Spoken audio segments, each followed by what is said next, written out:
तो आइए अब देखते हैं कि टॉपिक एंड ही होने वाला है। अब ये जो क्वेश्चन है, why is power sharing desirable, ये आपका हेडिंग भी है टॉपिक। तो पावर शेयरिंग जो है वो डिजायरेबल कैसे है, ठीक है। इसको दो तरीके से हम लोग समझेंगे। एक तो प्रूडेंशियल रीजन है और एक मोरल रीजन है। प्रूडेंशियल का मतलब क्या होता है, क्लेवर। प्रूडेंट, प्रूडेंट का मतलब होता है चतुर, ठीक है। प्रूडेंट, ठीक है। क्लेवर मतलब होता है, तो प्रूडेंशियल रीजन का मतलब होता है आपका एक जो स्मार्टनेस है वो क्या कहता है कि पावर शेयरिंग क्यों डिजायरेबल है। एक नैतिकता पढ़ेंगे हम लोग, मोरल, और एक पढ़ेंगे चतुर क्या होता है। जैसे आपको कहीं पे एक क्लेवर तरीके से निकलना होता है कि भाई ये सारी चीजें ना हो, तो प्रूडेंशियल रीजन क्या कहता है पावर शेयरिंग में, और मोरल रीजन क्या कहता है। तो प्रूडेंशियल रीजन यही कहता है, चतुर दिमाग, ठीक है। प्रूडेंट, ये कह सकते हो क्लेवर।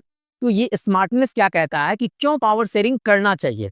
तो पावर शेयरिंग इसलिए करना चाहिए ताकि ये रिड्यूस करता है, घटाता है, कम करता है किन चीजों को, उस पॉसिबिलिटी को जो कन्फ्लिक्ट में बदल जाता है, ठीक है। दो आपने देखा कि डिफरेंट सोशल ग्रुप्स के बीच में क्या हुआ कि श्रीलंका में एकदम से पूरी तरीका से कन्फ्लिक्ट हो गया सिविल वार के रूप में, उसमें बहुत सारे लोग मारे गए।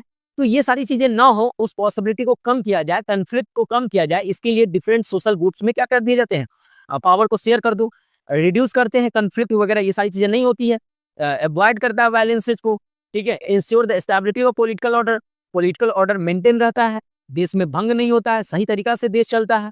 लेकिन मोरल रीजन क्या कहता है, मोरलिज्म का मतलब होता है नैतिकता आधार पे, एथिकल वे में। एथिक्स क्या कहता है आपका, एथिक्स मतलब जैसे लोग कहते हैं ना कि आपके माता पिता का क्या करना चाहिए, रिस्पेक्ट करना चाहिए, ठीक है। You should respect your elders, ठीक है। तो वहां पे नैतिकता कहता है, हम लोग ये कर सकते हैं कि नैतिकता है कि करो, ठीक है। तो ऐसा कुछ मोरल रीजन क्या कहता है कि पावर शेयरिंग तो होना ही चाहिए। आप जहां पे डेमोक्रेसी बोल रहे हो, तो वो कह रहा है कि power sharing is the spirit of democracy.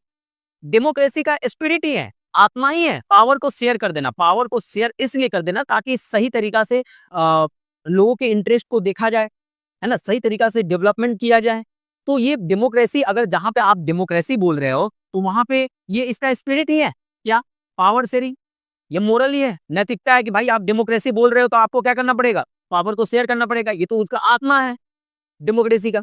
Power is shared with the people in a democracy, और ये होता है डेमोक्रेसी में, पावर को शेयर किए जाते हैं ताकि कंफ्लिक्ट ना हो। Democratic government is legitimate chosen by the people and answerable to them. Democracy आप बोलते हो, डेमोक्रेटिक गवर्नमेंट जब बोलते हो तो डेमोक्रेटिक गवर्नमेंट का क्या मतलब होता है, लेजिटिमेट गवर्नमेंट, जो लोगों के द्वारा चुने जाते हैं और लोगों के लिए आंसरेबल भी होते हैं। कुछ नहीं किया तो आंसरेबल है आपके लिए, वही सब कुछ है, ठीक है। तो जो डेमोक्रेटिक गवर्नमेंट होता है उसको लेजिटिमेट गवर्नमेंट बोलते हैं। और ये मोरल रीजन कहता है कि भाई किसके द्वारा चूज किए जाते हैं डेमोक्रेटिक गवर्नमेंट में, लेजिटिमेट गवर्नमेंट जो होते हैं लोगों के द्वारा, वो आंसरेबल होते हैं।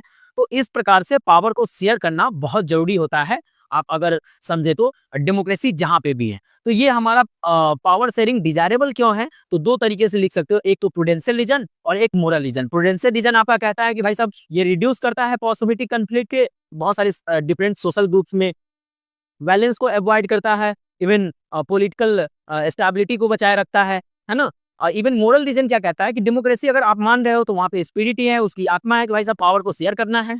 दूसरा एक, पावर को शेयर तो करना पड़ेगा लोगों के साथ में, है ना। डेमोक्रेटिक गवर्नमेंट जो होता है वो लेजिटिमेट गवर्नमेंट होता है, जो कि लोगों के द्वारा चूज किया जाता है और लोगों के लिए आंसरेबल होता है।